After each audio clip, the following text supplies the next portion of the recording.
Hi guys, today I'm just going to do a quick review of the Opteka GLD-200 60cm glide rail. The construction materials are lightweight aluminium, very lightweight. It's a nice piece of kit. It does create a little bit of a squeaky sound which can be removed with WD-40. I'm not going to do that now because I don't want to get myself all icky. But the rails are self-lubricating, which means if you spray a little bit on the edge, you can slide it up and down and it will lubricate the whole of the rails for you, which is really good. A lot of you guys in my audience have probably had a little bit of experience with that sort of motion, so it shouldn't be too hard to grasp. It can be locked in place with this little stop here, which is really nice. So yeah, it grips quite firmly. I wouldn't lock it too firmly because I wouldn't want to damage the glide rail itself. It can be mounted on tripods. It can either be mounted via the middle or any of the side parts here. It's generally quite groovy. It does make sound when it's sliding along, but it's not that much, and I wouldn't be recording sound with a DSLR. If I was working with this, I'd be using an outside sound source, like a boom mic, something like that. So chances are it won't even get picked up if you're far enough away.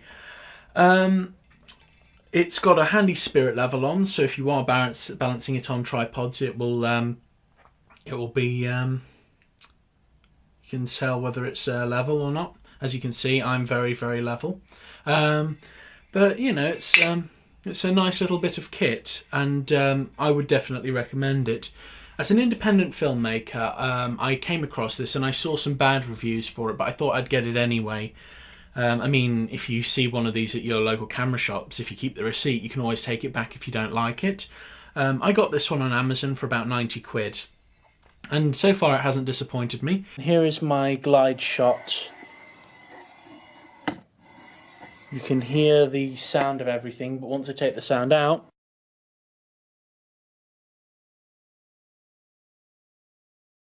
I've used it a lot in terms of model shots for spaceship things. You can get some beautiful model shots with this, especially if you're using like good zoom lenses and you get everything right in the shot. You can get something looking absolutely fantastic with this, so it would come highly recommended for at least doing model shots, because when you're working on such a small scale as little models, you know, a small little bit of slide like this, it goes a long way, because it becomes millimeters to meters to miles if you're going for a really big spaceship, something like that.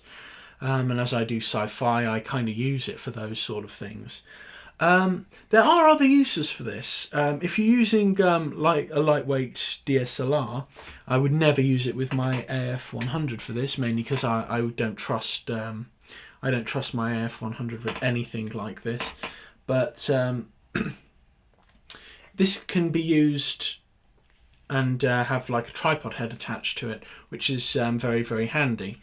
Now, one of the uses for this would be is if any one of you has seen The Evil Dead and those things where the spirit's chasing people through the trees, you can film something like that by using the weight of the camera to balance everything out. So if you're holding it like this, you can go from side to side and walk, and because of the camera's weight, you're going to have the image is going to be quite stable, and you're going to be able to create something not dissimilar to the spirit chasing people through the woods. Okay guys, it's cold outside, so I'm just going to flip you in here, and this is how we're going to go through it.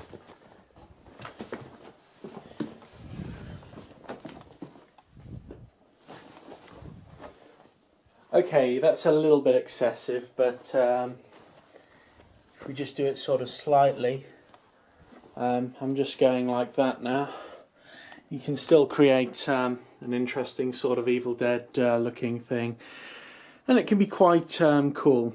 Another use for this is I actually use it as a Steadicam, and now it will work for pretty much any lightweight DSLR. I've not tried it with the 650D, but I've tried it with the Blackmagic Pocket Cinema camera, which one of my friends has, and I've tried it a lot with my Lumix G5.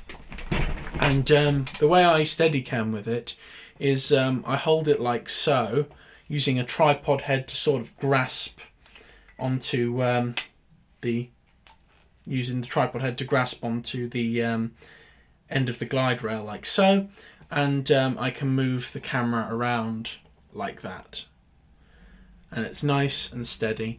And when you're trying to do Steadicam, I found a lot of the time when people do use Steadicam, they just sort of stomp through scenes. If you glide through a scene, you're going to have a lot steadier shot anyway. Okay guys, at the moment I'm using it like a Steadicam, very, very carefully getting past all of the obstacles in my road, as just going to show you that I am actually using this and not a Steadicam. And you can probably tell that it's not the most steady thing in the world, but it's just an example of how you can adapt something and sort of move with it, like dancing your own sort of ballet, to create something which does look quite steady. It's all about not getting the sort of jitter into the shot. But I would definitely say that, you know, if you've got the money to shell out for it, it's a really, really good glide rail to mess around with. It's a lot of fun. You can use it for a lot of different things. There's a lot of innovative uses which you can come up with for something like this. Because, you know, it's when you've got a piece of kit and you're working in the independent film industry, you know, you're going to find ways to use this for anything. So it's definitely a good piece of kit. I'm not a huge fan of things which Opteka create. I mean, they've got some of their products I don't really like very much, and I have to generally be honest about those sort of things when I'm reviewing them. But I'd say this is one of the best products that I've ever seen from Opteka. It's worth checking out. If you can get it at a local camera shop, go for it, because you can always take it back if you don't like it. But I would say that it's very, very useful, especially if you're doing model work, which I do. Anyway, thanks for watching. I hope this review has been useful to you. Take care, have a lovely day, and have a nice Christmas. I know this is being released slightly after Christmas, but you know, you might as well have a good rest of the holiday season. Have a nice January sales, because there's going to be lots of things up for very, very cheap. And you know, if you like the review, subscribe. I'm probably going to be making some more videos soon, and have a really, really nice day. Bye.